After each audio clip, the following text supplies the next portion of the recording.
Oh, to be lucky. Lucky Biki. Macam Biki. lucky bini lah. Macam gula lah basically. Hai Dura. Okay, terima kasih. Sebenarnya Dura pernah datang sini untuk graduation adik ke kakak tu? Kakak dia, Dina.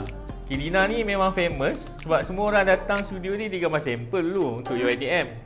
Semua datang kenal. Tiba-tiba ada cousin dia datang. So terima kasih lah kerana recommend cousin datang. So kita nak tanya feedback hari ni. Semua tu annyeonghaseyo. Annyeonghaseyo. Okay, baik. So masa ni feedback kali kedua photoshoot yang kita orang best ke tak best sebab datang balik and then recommend cousin korang datang. Ada sepatah dua kata?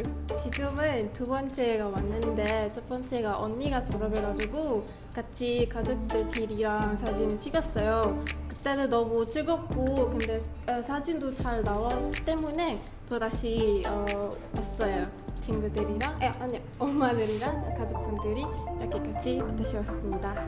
Okay, terima kasih. Okay, untuk abang pun dah 2 kali datang kan? Yes, betul. Okay, macam parking ke senang ke susah? So sebab saya buka jauh, saya jawab langsung je lah. Okay, boleh. Okay, so honestly tempat ni memang sangatlah convenient. Okay. Untuk parking senang, and then nak naik lift pun memang convenient lah untuk orang-orang yang datang. Kalau nak datang dengan family, dengan anak-anak kecil ke atau yang ada yang tua-tua ke. So memang tempat ni memang sangatlah selesa untuk mana-mana pihak. Okay, terima kasih.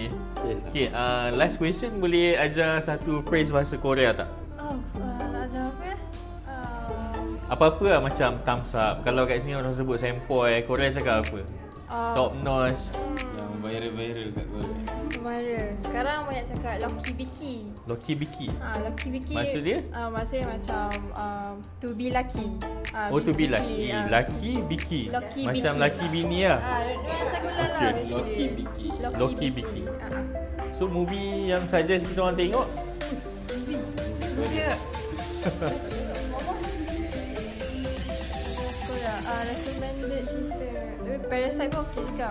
Banyak nak Parasite? belajar Oh, Newton okay. dekat situ. Faham? Terima kasih datang lagi. Thank Yes, you.